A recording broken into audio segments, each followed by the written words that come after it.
Monsieur le Président, chers collègues, quelques remarques à notre tour sur ce que l'on peut retenir à l'occasion de ce rapport sur les orientations budgétaires.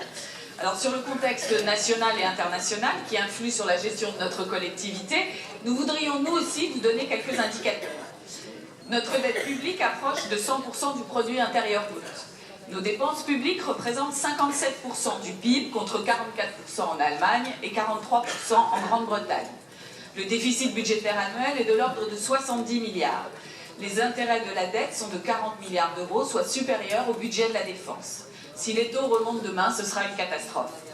Le nombre de fonctionnaires territoriaux a augmenté de 25% sur 10 ans.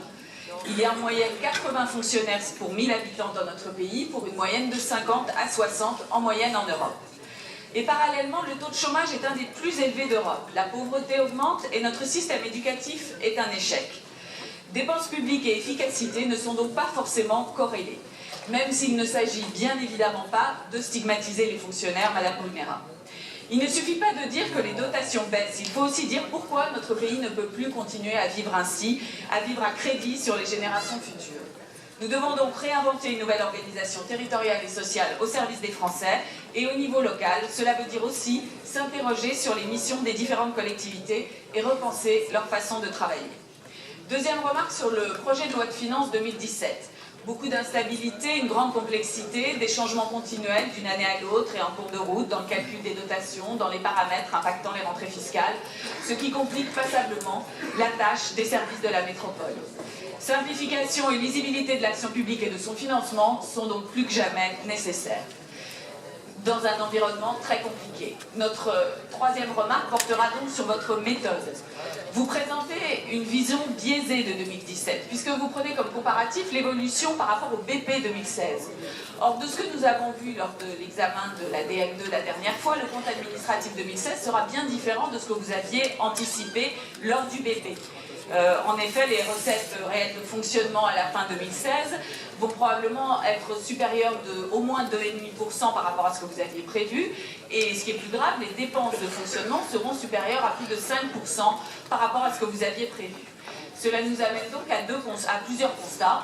D'abord que les dépenses de fonctionnement ne sont toujours pas maîtrisées en 2016, qu'il y aura vraiment un effet ciseau, quoi que vous en disiez, puisque ces dépenses de fonctionnement ont augmenté plus vite que les recettes de fonctionnement, et cela a entraîné une baisse de l'épargne brute plus importante que prévu.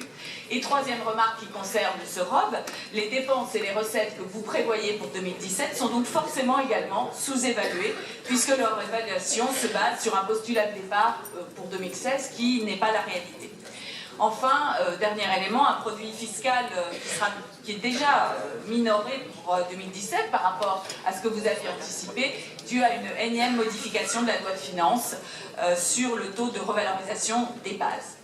Alors, si nous prenons néanmoins vos projections pour 2017, de BP à BP, même si elles ne reflètent pas vraiment la réalité, qu'est-ce qu'on constate?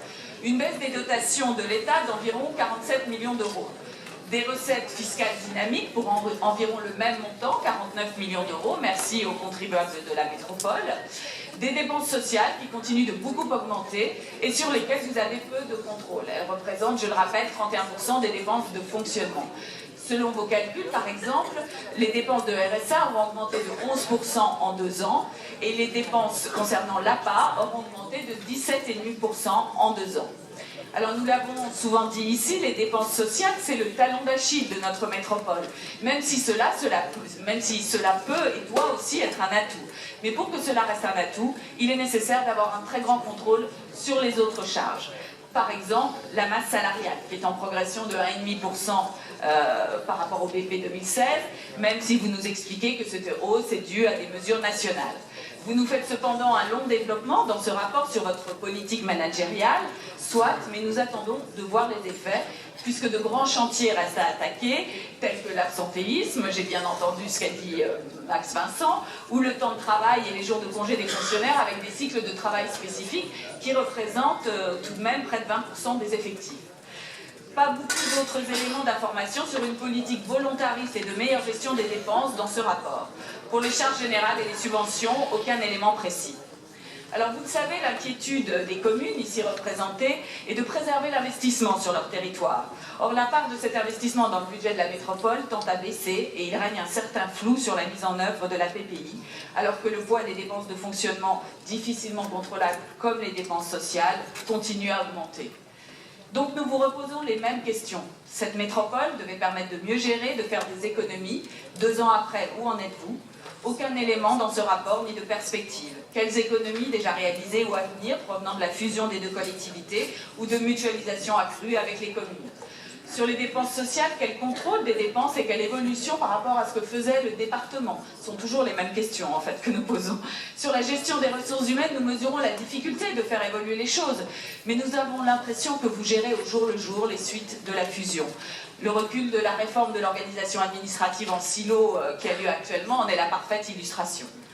En résumé, pas beaucoup de vision dans ce rapport, des évolutions mal maîtrisées et toujours une inquiétude des communes quant à leur devenir dans cette organisation qui tend non pas à se simplifier, mais plutôt à se complexifier.